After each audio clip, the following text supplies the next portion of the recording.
এইবারের যে নির্বাচন সেখানে খুব শক্ত পজিশন নিয়েছিলাম যে সরাসরি নির্বাচন হবে এবং 100 আসন হবে। 100 আসন বলতে সংরক্ষিত নারী আসন যদি 100 হয় তার মানে মিনিমাম 25% জনপ্রতিনিধিত্ব নিশ্চিত হবে। এবং এটা বর্তমান যে ব্যবস্থা যেখানে শুধুমাত্র দল মনোনয়ন করছে সেটা না হয়ে যাতে সরাসরি নির্বাচন হয়। কেন এটার কথা বলেছি? কারণ বর্তমান যে পদ্ধতি আছে যেখানে অ্যাকাউন্টেবিলিটিটা থাকে যে মনোনয়ন দিচ্ছে, দলের যে নেতা বা দলের যে পদ্ধতির মাধ্যমে মনোনয়ন আসছে দায়বদ্ধতাটা সেখানে থাকে, কারণ জনগণ থেকে তারা মনোনয়ন নিয়ে আসছেন না। তারপরে যখন ওনারা সংরক্ষিত আসনে যাচ্ছেন, যেহেতু তার কনস্টিটিউয়েন্সি নাই, they don't have a constituency to serve, they cannot hear people's voice, they cannot feel people's pain, ওই সিস্টেমিক ভাবেই তাদেরকে ওখান থেকে এক্সক্লুড করা হয়। So what we see is there's presence of women but there's no power and no accountability versus যদি সরাসরি নির্বাচনের মাধ্যমে আমাদের নারী প্রতিনিধিত্ব ওখানে থাকে, তাহলে নারীরা দাঁড়ে দাঁড়িয়ে যাবেন, ভোট চাইতে যাবেন, ইশতেহার নিয়ে কথা বলবেন এবং জনগণের কাছে তার ভোট চাইতে হবে, প্রত্যাশা কি সেটা জানতে হবে এবং প্রতিশ্রুতিও দিতে হবে। তারপর যখন উনি নির্বাচন করে জিতে আসবেন, উনি যে প্রতিশ্রুতিগুলি দিয়েছিলেন সেটা কি উনি পালন করতে পারছেন কিনা সেই দায়বদ্ধতার জায়গাটাও তৈরি হবে।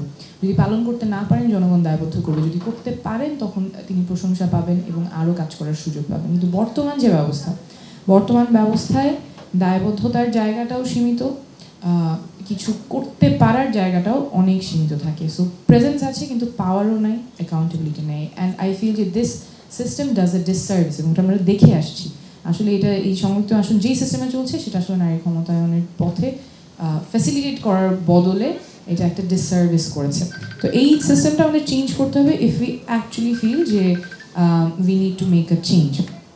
আরেকটা বিষয়, এখানে কিন্তু জনগণও ডিপ্রাইভড হয়। আমার এমপি যাবে, আমার এমপি থাকবে সংসদে, আমার কোন এমপি যাবে সেটা বলার ওয়েটা কিন্তু আমার নাই, কারণ ওটা দল মনোনয়ন দিচ্ছে। আমি ভোট দিয়ে আমার নারী সাংসদ নির্বাচন করব, সেটাও কিন্তু বর্তমান ব্যবস্থায় হচ্ছে না। সরাসরি নির্বাচন হলে জনগণের রায় থাকবে যে না, আমার নারী সাংসদ হিসেবে আই ওয়ান্ট দিস পারসন, কারণ সে আমাকে এসে এই প্রতিশ্রুতি দিয়েছে, এই স্বপ্নের কথা বলেছে। তো জনগণও এখানে বঞ্চিত হয়।